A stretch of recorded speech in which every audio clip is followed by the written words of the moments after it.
तो कल का विषय था हरि अनंत हरि कथा अनंता। तो कल मैंने आप सबको चरित्र सुनाया था सुखदेव बाबा का। राजा परीक्षित को मात्र 7 दिन में मुक्ति चाहिए साहब।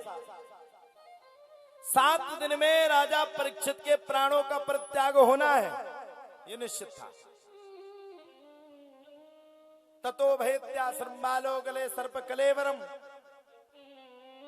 पितरम वीक्ष दुखार्तो मुक्त कंठोर रोदहा। अच्छा आप लोग बताओ, मैया आप सब बताओ, अगर आपको ये पता चल जाए कि आज से 7वें दिन आपकी मृत्यु है तो क्या करोगी? बताओ क्या करोगे? बताओ।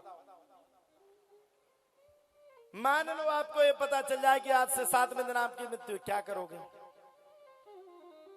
है किसी के पास कोई उत्तर? देखो भगवान के मंदिर तो जाओगी नहीं, तो भगवान से सबसे पहले गुस्सा हो जाओगी, तुम्हारी बदौलत है जो 7 दिन में मानने।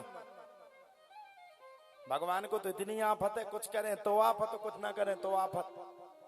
और उसमें लिखा है कोहू काहू को सुख करना दुख कर दाता निज कृत कर्म भोग संपरा।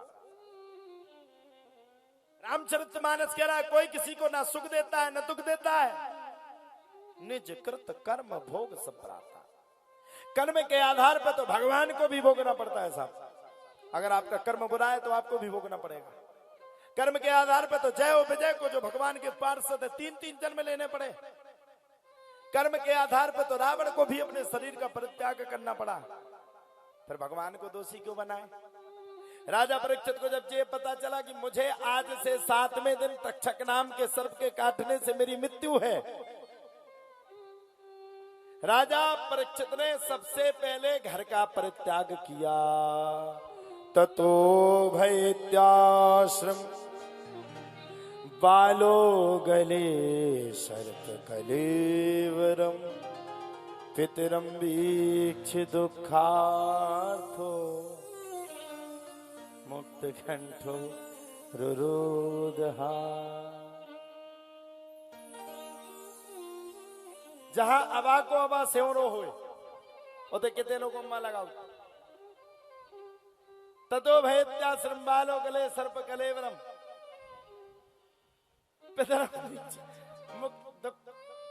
मुक्त कंठोर रोदहा। राजा परीक्षित को श्राप लग गया, और जब राजा परीक्षित को श्राप लगा मृत्यु का, राजा परीक्षित ने सबसे पहले समझ गए, सबसे पहले घर का परित्याग कर दिया, घर को छोड़ दिया। गृह कारज ना जल जाला। गृह कार्य को नाना जंजाल समझते हुए परित्याग करके सुखदेव बाबा के पास पहुंचे, और सुखदेव बाबा के पास पहुंच करके तुरंत राजा परीक्षित ने कहा म्रियमाणम किम कर्तव्यम। हर मरने वाले व्यक्ति को अपने जीवन में क्या करना चाहिए? अब बताइए राजा परीक्षित ने क्या अपने लिए ये श्राप, अपने लिए प्रश्न पूछा? अच्छा हफ्ता में कितने दिन होते हैं मैया? ओ मैया बताओ, हफ्ता भर में कितने दिन होते? 7 दिन। रविवार सोमवार मंगल बुध बृहस्पति शुक्र और शनि। अच्छा एक बात बताओ, 7 दिन में जो ये दिन निश्चित है, ओ मैया श्यावनी वाली मैया बहना ना करो बातें, हमें क्या सुन लियो, तुम उनके चक्कर में 10 लाख ठोक गए हमारे हैं। हमें तो सुनो, जी के लाने तो भगत आई। 7 दिन में सबको जाना है, एक दिन इस शरीर को सबको छोड़ना है। कोई यहां में रहने वाला नहीं है। कितनों को मालो हम कह रहे गिड्डी की गिड्डी बना के बेड रख लो, बेड के ऊपर सो जाओ, कुछ भी कर लो, समझ लो, कुछ भी कर लो, लेकिन आपको एक ना एक दिन अपने प्राणों का परित्याग करना ही पड़ेगा। एक ना एक दिन आपको अपने प्राणों को छोड़ना पड़ेगा, अमर कोई नहीं। देखो साहब सीधी सीधी बात है, जिंदगी किराए का मकान है। कितनों पुटीन लगा लो, कितनों ब्यूटी पार्लर चले जाओ, कितनों अच्छी अच्छी महंगी महंगी 10-10 हजार की क्रीम ला करके अपनी चौंद में थोप लो, कितनों लाली लिपस्टिक लगा लो, मरने के बाद जाना चारे कंधे पर पड़ेगा। कोई साथ नहीं देगा साहब, कोई किसी का नहीं रे भैया, ये जग दुख का मेला है। चाहे भीड़ पड़े अंबर पर उड़ना तुझे अकेला है। जिसका आना निश्चित है उसका जाना निश्चित है। जो आएगा वो जाएगा। अब देखो अच्छे कर्म कर लोगे तो यहां भी इनाम हो जाएगा, ऊपर भी भगवान तुम्हारा स्वागत करेंगे। अरे भैया अरे अरे नेचे धर दो यार साहू जी का देखने में काय पछाई परे। माता जी आई, माता जी ना देखे तुम पे कथा ना हुई है 4 घंटा। हाँ तो म्रियमाणम किम कर्तव्य प्रश्न पूछा। अरे सुखदेव बाबा बोले आए हो तो भैया 2-4 मिनट तो रुक जाओ, 2-4 मिनट तो ठहर जाओ। आते ही साथ इतने प्रश्न पूछ रहे हो, इतने प्रश्न पूछ रहे हो, इतने प्रश्न पूछ रहे हो, झड़ी सी लगाए हो। राजा परीक्षित बोले देखो भगवान अगर महीना 2 महीने का समय होता तो कोई दिक्कत नहीं, आपके साथ तैयार था। भैया ये पैसा उड़ रहे हमारे,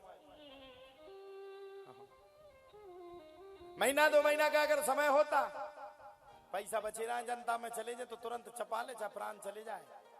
हाँ हाँ पब्लिक बहुत खराब है, कोई नहीं है, चपा ले तुरंत कहते हाँ हमने लाए का की ठटी बन जाई अंगाई बाई ने लाई हो जा, हमने थोड़ी चुके। और हम आए थे को आदमी पैसा चपावे में टॉप है। हाँ हम भी तो ना कि आए, हमें कोई 10-20 हजार दे दे तो हम जजमान से बहुत अच्छे से बोला है। अम्रियमाणम किम कर्तव्यम पूछा, मरने वाले को क्या करना चाहिए। सुखदेव बाबा बोले चिंता मत करो, बैठो बैठो।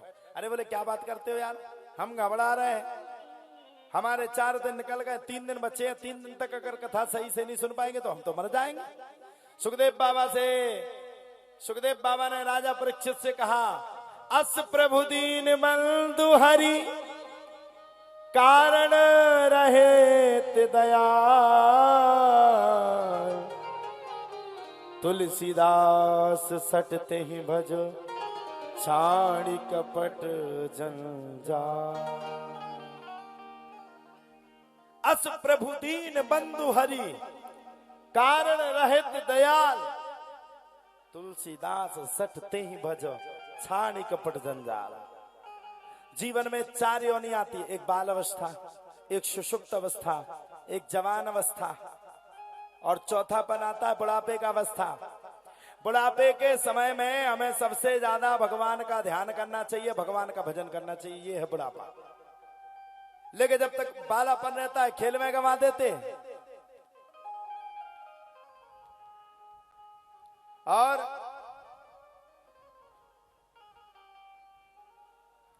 बालापन गया तो खेल में गंवा देते। जवानी आई सो ब्याह हो गो, बच्चे हो गए सो उनको पढ़ाने लिखने में चले गए। बुढ़ापे के समय में आ गए, जब बुढ़ापे के समय में आए सो ब्याह कर दो, बहू ले आए। अब जब चौथे समय आया, चौथी पीढ़ी आने का समय आया, तब नाती पोता में अपने जीवन को व्याप्त कर देते। बहुएं बुरे बोलती, फिर भी उसी घर में रहना स्वयं को और युग को मानते हम लोग।